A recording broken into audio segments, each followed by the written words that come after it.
Alright guys, I am back once again. Another video, a couple more videos to go through. We're going to start off on this next. We're going to kind of combine a couple videos as far as this goes, because this next position that I'm talking about is all but pretty much determined. So, be honest with you, we have a tight end position that is already on lock. George Kittle's a starter. That's a wrap. Best tight end in football. Name somebody better. I want you to go ahead and drop one in the comments, and I guarantee you I can defeat you in every which way. George Kittle can block. George Kittle can catch. George Kittle can do everything, and he can run.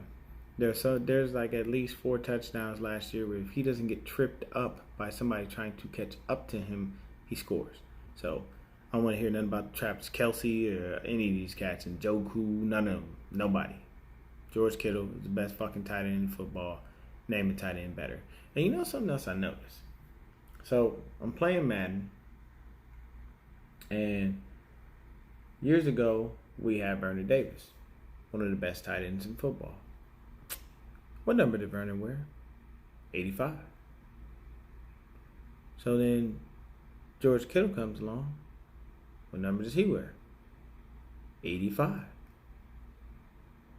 So it seems like greatness just follows that numbers with tight ends on our squad. Now I'm playing Madden.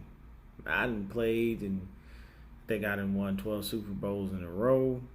And yes, I'm playing on all Madden. I take on all comers. Catch my fade if you feel like you that dope.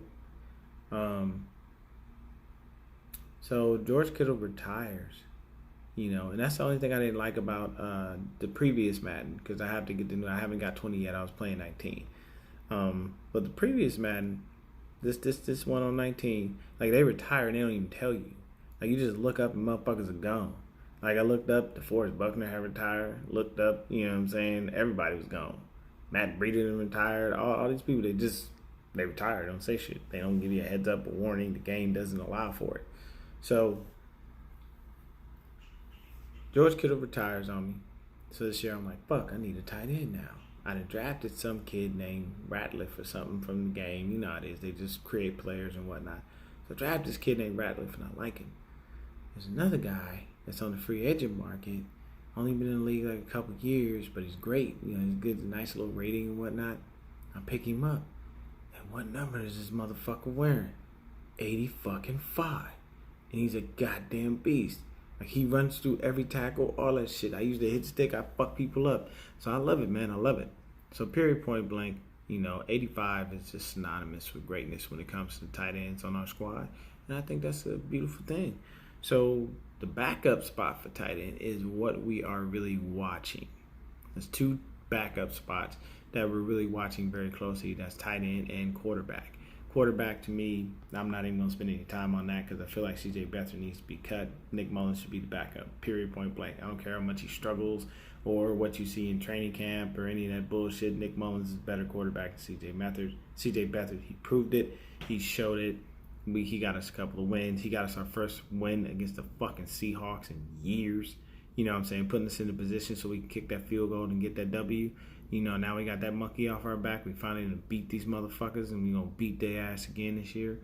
So basically, it's a situation where it's the backup tight end spot that's there. Now we have Garrett Selleck still on the squad for what reason I don't know. Like I said, whenever I say these things, people, it's just my perspective. It's no disrespect to these people as human beings. I'm not trying to say that they shouldn't be able to feed their family and none of that. But, we need to win. And I'm telling you right now, having a dude sitting on the fucking PUP list all goddamn year because he continues dealing with concussions, that doesn't help. What you honestly need to be doing is figuring out what's really wrong with that man, get him some help. And, continue to keep him in concussion protocol, but at the same time, start to examine him and study his brain and see what's happening. This may lead to more research, involving other things, that we may be, mum on as far as, football is concerned and the hits you could possibly take. Because the tight end takes a lot of hits. They're out there, they're blocking, they're doing a lot. People come through and try to tear them up hard because they're bigger. They're just big-ass wide receivers. So, period, point blank, I figured we cut him and save ourselves a spot. I mean, if he's on the PUP list, like, I get it. He doesn't really take up a roster spot, but still, like, why hold on to somebody that's not doing anything for us? We had that little moment where we thought it was selling time, and selling that shit didn't last. Did not last. So as far as our other tight ends that we have on the squad, I'm just trying to go through here. So we've got Daniel Helm. No idea why we picked this dude up. I think we cut him, though, if I'm not mistaken. Of course, we got the monster Kittle. We got this dude named Tyree Mayfield. We've got... Who else is there? We got Caden Smith because we drafted him. I do remember that. And Levi Tolio. And I think that's it pretty much. Yeah. So basically right now, and then I think we still have Ross Dwelley, if I'm not mistaken. I think Dwelley's still on the squad. So basically the backup tight end spot is what everybody's fighting over. And I think we're only going to keep 2 tight ends, maybe 3, possibly. Just kind of depends on, what happens and what we're thinking. So I could say, of course, Kittle's number 1. Next up on the tight end list, you can fight with Caden Smith, Tolio, and Ross Dwelley. You hear so many different things about all these tight ends and what they can do. Caden Smith is god-awful slow. I mean, I feel like we drafted fucking Jason Witten, a guy who's great in space, who can catch the ball, possibly can block very well, but he's just slow as a fucking snail. And that, to me, I don't like. I don't like when you have a tight end out there that can't even run, because, I mean, what you going to do? He going to catch the ball, be 5 yards away from the end zone. Somebody going to tackle his ass because it's going to take him 30 years to get there, So, for me, I feel like we should go with probably either Dwelley or Tolio and just keep one of those 2 dudes behind George Kittle. And we should be straight, if anything. Put one of those guys on the kickoff return team and the punt return team so we can go ahead and use them as special teams guys, and that's it. Period, point blank. So it's real simple. This was just strictly about the tight ends. Those are the tight ends that we have, and I am just going to be honest with you, period, point blank.